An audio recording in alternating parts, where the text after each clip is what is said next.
Okay. Mhm.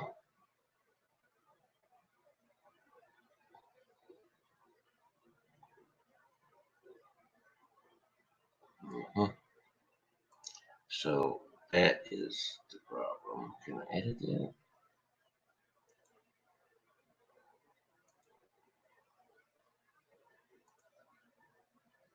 Okay, so let's try something else.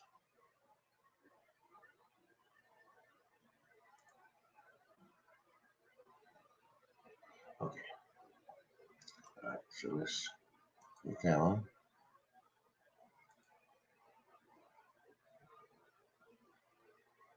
All right, okay.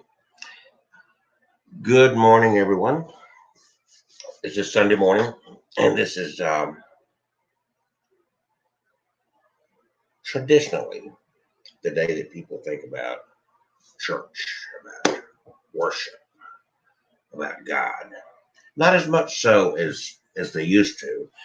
They used to have blue laws. If any of you are familiar with blue laws, and I apologize, my voice. I had a long day yesterday, and I'm up at before 3 a.m. doing this and a few other things as well. And you notice that the title of this, do you ever question why we do the things we do? Why do we historically have looked at Sunday as a holy day, a day of worship, a day we have chosen to set aside for the purpose of our spirituality, our God, that sort of thing, the day we go to church? We used to, when I was very young, we had what they call blue laws. It was illegal to to run a business on Sunday. Only recently, and then still in some areas, it's still they won't sell alcohol on Sundays. Sundays that day. To me, I found that always awkward because I was never afraid to ask questions. I was never afraid to ask why. Some people have a fear, I think, of asking why. But it always, this my mind just did not work in the fashion of being afraid to ask questions. To me, questions is how you learn. Why do we do the things that we do? Why do we do this? Why does this work this way? This is how progress is made. This is how we develop. So, why do we have, and in religion, this is Sunday, I'll talk about religion. Why do we have so many denominations of Christianity, so many versions of Christianity? Even right now, the Methodist Church is going through a great divide, if you will. They haven't technically split as yet, I do not think, but they are certainly giving consideration to it, and it's on the verge. United Methodist Church, because of one, they both claim the same God. They both claim the same God out of the same book. They have the same words, the same, they, for all this time, and now they're divided over a subject. They're divided over should we or should we not do this. One group says we have to embrace these same-sex couples, these gays, these homosexuals. We have to embrace them out of love. Another half of the United Methodists are saying we can't. It's unscriptural. We can't. This is wrong. This is wrong. And so we've got this great divide. And nobody is stopping in this process. Say, hold on. Why? Let's slow down and really dig into why. And if you do any kind of a research, if you're digging into any kind of subject, with each step you take, there's another why. Why? It never ends. Well, I'm not going to say it never ends. It reads finally, eventually you'll reach a conclusion, but you have to keep asking that question. And you say, okay, well, because the Bible defines marriage as between a man and a woman.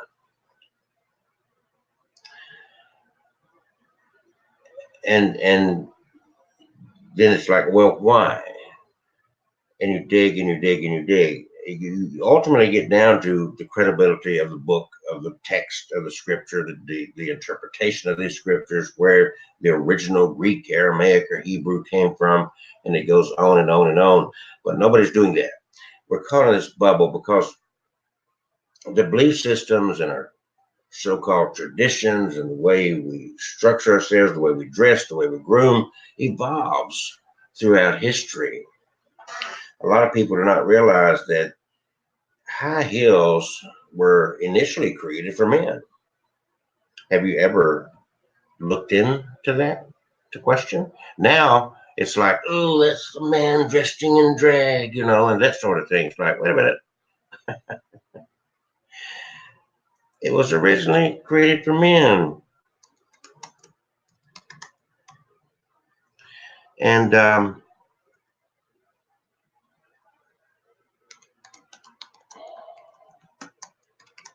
so let's just review some of this, and let's start with the high heel thing. Let's not get into the deep thing. The origin of the high heels can be traced back to the 15th century Persia, when soldiers wore them to help secure their feet in stirrups. Persian migrants brought the shoe trend to Europe, where male aristocrats wore them to appear taller and more formidable. It was a male thing. That's the origin. So you start asking these whys, and there you have a little bit of research, and you find out, well, we do know. They go back to then. They were not worn by women. If you notice cowboy boots to this day, they have bigger heels on it than most men's shoes. When I was in my teen years, we went through the disco era. We had shoes that had substantial heels on them. They were not the stilettos that we see now, but they had high heels, and we proudly wore those. Um, this whole thing of how we define things and where we get to, we could resolve a lot of our divisions in life. We could resolve a lot of the conflicts by just simply coming to terms with the whys. Why do we do this? If we took the time to ask these questions and to do a little research, we could come to a more comfortable term. We have the three major religions: Judaism. I'm saying major religions, three of the major religions: Judaism, Muslim, Christianity, and they're all based on the same foundation. They're called the Abrahamic religions. And then you go back and you trace where these divisions of these three came about, and how those things came about. Well, the Christian, of course, is going to say that, well, the first century Christ came along, and so on. That's where we got the New Testament and blah blah blah. And so that's the way they're going to take that story. But then even as I started this out with, even Christianity still to this day cannot agree among themselves what's right, what's not right. The agreement is not there. It is division of thousands of different denominations. Thousands of different denominations. Do you ever ask why we do the things we do? So we know the origin of the high heels was for soldiers, for men riding horses, to keep their feet in the stirrups, to more safely ride the horses. That's why cowboy boots traditionally have a higher heel than most men's dress shoes, or tennis shoes are more flat. They don't have heels. And then as that tradition moved from Persia to other parts of Europe, well, if I wear heels, I can add an inch or two to my height, my stature. I'm more formidable. Now, I haven't gone into that as how did that transition to a female thing until we reached the 21st century, and it's like men don't wear. I'm a man. I don't wear heels. You know, we got that stuff. But over time, it did transition to that, and the women went that route. There's a lot of other questions.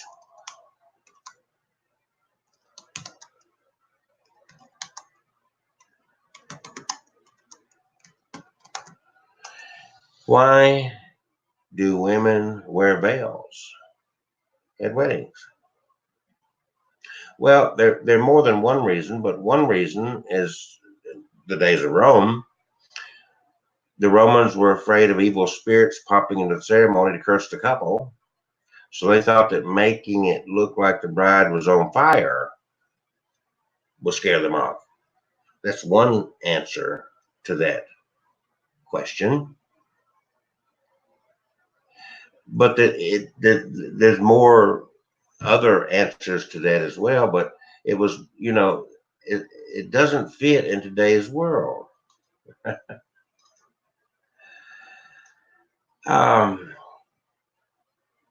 Why do we do the things we do? I have done a lot of weddings. I have married a lot of people. I performed a lot of ceremonies. I've officiated over a lot of weddings. And there's so much tradition, and nobody gives much thought as to those traditions, where they came from. It is, my mother and father, let me just start out this way. My mother and father got married in the courthouse by a judge way back in the early part of the 20th century. There was nobody, no family with them. If they needed a witness, it was whomever would happen to be in the courthouse to witness it. They didn't initially tell anybody. It wasn't an immediate thing. As far as there was no photography, they had no pictures of their wedding day whatsoever. And it was, you got a marriage license, and you created this marriage without all the fanfare of a expensive wedding.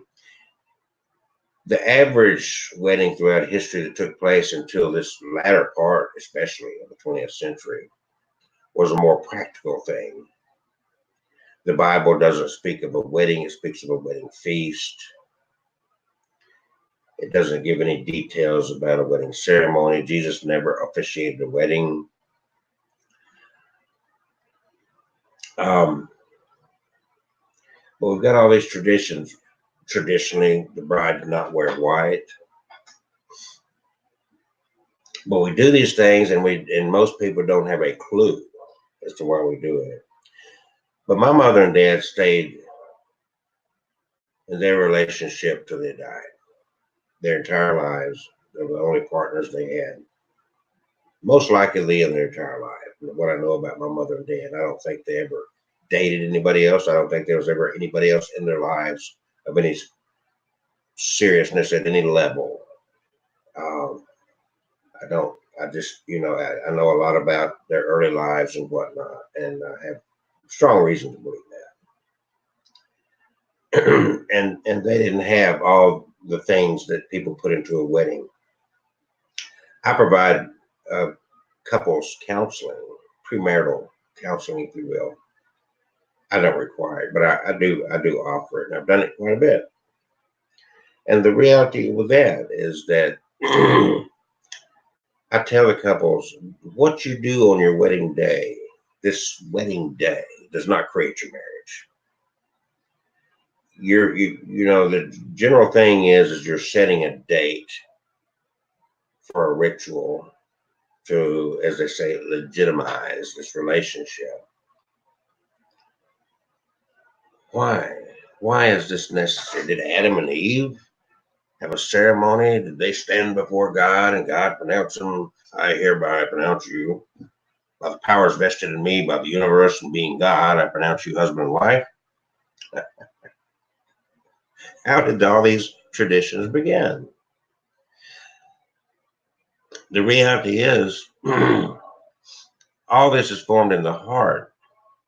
But we do all these interesting things in life that we never question. I'm just making a brief reference to a few things that we don't really question much, to why we do things. Why did we have the blue law? Why did we not? Some places have an issue with selling alcohol on Sunday. Why? These interesting things that a lot of people just don't question.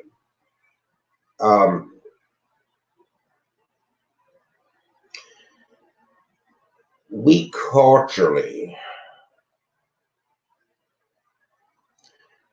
design our lives in a way of what we want to say is acceptable. Can I put it that way? What is socially acceptable behavior? I'm doing these weddings. I didn't question. I learned kind of as I went. My father was a pastor. Weddings were a common theme of what we did. Not constantly. We didn't have a huge church. It wasn't like there was a wedding all the time. And but it took place. Unlike some Mormons and Catholics, we did not feel it necessary that you got married in the church. You could go down to the courthouse and get married, and that was satisfactory. You didn't have to have that ritual if you did not want it. It was not a church requirement from where we stood. Some churches, like the Mormons, are so intent on that taking place in the church that they'll even marry in proxy for the dead to ensure that they get to a certain place in heaven. But we weren't there. But as I got into this wedding thing later in life, it's like, wait a minute. Really and truly, this piece of paper we're getting, that's a secular thing. A lot of these questions came to my mind, made me think, was the same-sex marriage thing. It's why are we so bent on these same-sex couples having this piece of paper? It's what's the value of that piece of paper? What does that piece of paper actually establish? And the things I learned is, certain couples you marry, it's like this couple's not even love. I don't even know why this couple's getting married. And you find out there's reasons for it. It's like, well, whatever. And she's pregnant, she's got to get married. Things like that. In my age group, it was to have sex before you got to that piece of paper. It's more relaxed now culturally, but it was a big thing back then. It's like, yeah, to live together and have sex before you get married was a sin, a gross sin. And it's like, wait a minute, you're telling me that to appease God, you've got to go to the state and pay them a fee and get a license to have sex. That's what you're telling me. Oh, why? Where did this come from? Why? And people don't ask that. Why? But this extends to all parts of our culture. It's just like what I'm wearing right now is not what you would normally see in our culture. And some people would see me in this and automatically make some judgment as to who I am and what I do simply because what I happen to have covering my body. You see on your Facebook timeline, social media and other things, and they'll bash somebody simply because they have a certain headgear or a certain attire, and they make assumptions based on that. Oh, that person's a Muslim. Oh, that person's a this and that. What do you know about this person? Where do these traditions come from? So I happen to enjoy wearing this around the house, and I just decided to do this little sermonette thing this Sunday morning, and this is what I put on. Does it define me? Does my car define me? Does my house define me? But see, in our culture, we allow that to happen. We look at this and we see, and it's like, wait a minute, we're allowing this to happen based on the superficial. We make an assumption a person looks a certain way, dresses a certain way, carries themselves a certain way, and that's what we judge. We're not judging the heart. We're not digging deeper. We're not asking the whys in life. But the reality is, when we got this ego and we've got this self-awareness, unlike other species, if you ever study, I'm fascinated with the gorilla. I'm really fascinated with the gorilla. These are so close to us in the DNA, and in their actions, their demeanor toward each other, they're so very close. It's a very fascinating thing to watch, the way they deal with their babies, the way their family units and so forth. It's just very, very close. The gorillas, their hands and so forth, very, very close in their actions and their expressions, even though they don't speak like us. Their vocal cords did not evolve, to this language. Doesn't mean they don't communicate, but they don't get trapped up into all this stuff. They don't have computers. They're not live streaming. They don't have cell phones. They don't have the stuff. And they don't miss what we have. Now, I know some are, well, they're apes. What do you expect? No, wait a minute. Stop and ask, what are the advantages versus the disadvantages? Why is this stuff important to us? The reality is that if we're lucky, we're going to live 70, 80, 90 years old. Some of the extremely lucky will hit 100. That happens, you know. But pretty much by the time 110 gets around, most of us are gone. And people die at 50 all day long. It happens constantly. So the odds are, if you've made it to 50 or 60, you'll make it to 70, 80, whatever, somewhere up around in there. Everything you've accumulated, everything you've done becomes history. If you've really done some profound things, and a lot of people have gotten to know you, you're remembered a little bit longer than those that were just us average Joes that didn't make a huge dent in history. What we do in reality, and we do this, I've noted it with some of our kids, we just, we put these bumper stickers. My child's an honor student. I'm a soccer mom, and all this stuff we do, all this stuff we accumulate, we're trying to add meaning to our existence. That's the why. We're trying to add meaning to our existence. Does this stuff actually add real meaning to our existence? Does my ability to dance, does my ability to play with a ball truly add more meaning to my existence?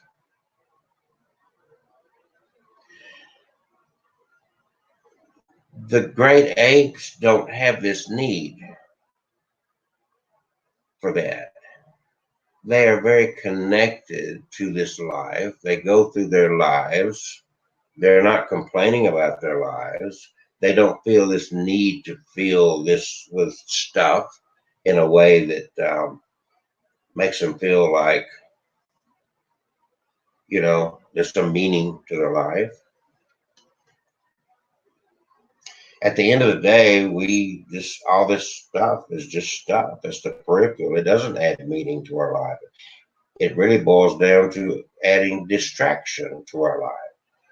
Why are we so obsessed watching men play with balls and making sure our kids bounce a ball, play a ball, run with a ball, throw with a ball, all this. We're trying to add meaning to our lives.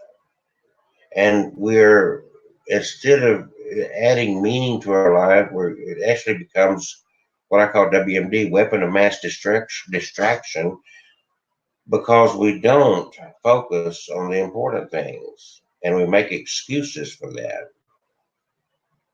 We don't really truly help each other out. We judge people by their appearance. Old men, poorly clothed, shuffling down a city street. How quick we want to ignore that.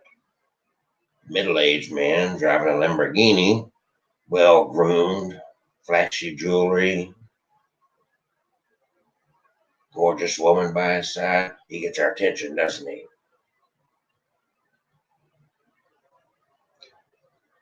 He's got stuff. It doesn't make him a better human being. It doesn't make him anything special.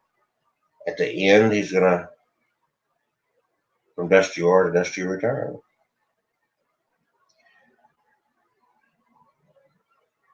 There are ways to have meaning in life, but meaning does not come with stuff. We accumulate stuff. We're not going to take it with us to the grave. It would do us no good. And I've tried to explain, it's like you accumulate this stuff, it just seems so much meaning to you. But when you die, it's going to be tossed aside, donated to Goodwill.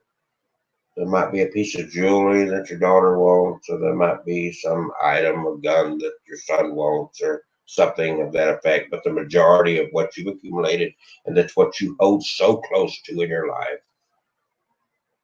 is going to be tossed aside. It's going to be meaningless for all practical purposes, except for rare instances. The dwelling that you're in, that you call home, that you're comfortable in, is going to rot to the ground, be bulldozed, whatever. We do that in neighborhoods all the time. In Birmingham, out toward the airport, they just bulldozed entire sections of houses. They bought people out and they just mowed them down. So if your life is connected to stuff, if your life is connected to a dwelling, if your life is connected to those kind of things, that's what you got. The end, you don't really understand what life is, because life is not about stuff. Life is about living. Life is about experiencing. Why do we do the things we do? Oh, that's the way we've always done it. That's our tradition. You ever ask why? Where did that tradition come from? When did that tradition start? Started somewhere in the timeline of history. Someone came along. The white wedding gown began because some royal bride in England wore a white dress and everybody mimicked that. It became the standard because one person wore it. One well-known person wore it, and it became the fashion. It became the way.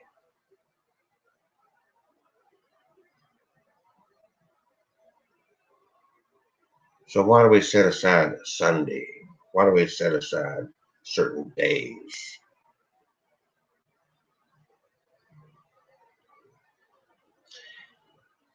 I've argued, and some people would argue with me, that worship is not a Sunday a meeting. Worship is a way of life. My studies are in theology, and if you go from a biblical to Christian thing again, if you go to a Bible-based view of things, you see Jesus never promoted the thought of running to a church, running to a temple. Everything recorded in the Bible, yes, he's gone to a temple a couple of times when he was like 12 years old. Uh, it was at the temple, but then for the most part during his short ministry, he's out on the streets. He's down by the riverside. He's up on the mountain. He's out with the people. Very interesting when you think about it. And now we've boiled it down to a secular life versus a spiritual life. We get this feeling when we walk into a church. It's a feeling because it's got that ambience. We've designed it that way. We've made it feel that way. From the lighting to the music to the decor. Why do we have the pane glass windows? Because it reflects the sun in a certain way. It gives us that aura of spirituality. It becomes the tool. But in all honesty, it ends up empty. The scripture in the Bible says that we're always learning but never gaining understanding. There's a difference. And I've seen that. I had a friend that was a medical doctor. He knew the body. Oh, yes, he knew the body. He knew the terms to define the parts of the body and how the body functioned. Yes, he knew that. He knew the procedures. He knew he could write a prescription because he knew the drugs that were good for this and good for that, and how they interacted with this and how they affected that. But when it came to life in general, he had no basic understanding. I used to say the man could not walk across the street without somebody holding his hand. Unfortunately, I was right because he was murdered at around 50 years of age over $10,000 he carried in his money belt. Not a smart man. Even though most people would say, oh, yeah, well, you're a medical doctor, you're a smart man. It's like, no, not a smart man. Had a lot of book knowledge, but not life knowledge. Those things became important to us. You don't hear many anymore. When I was in school, you hear a lot of people go to technical school. A lot of people go to work for dad's company. A lot of people want to be farmers, that sort of thing. Nowadays, everybody wants to get a degree. Every freaking job is like that piece of paper. All that piece of paper proves is that you memorize some stuff.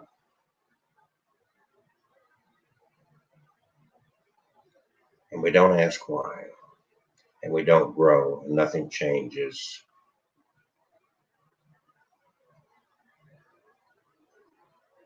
Because people are afraid. They're afraid simply because they don't ask why. Isn't that a shame? Afraid to ask why. And afraid of change because they won't ask why. Fascinating when you think about it.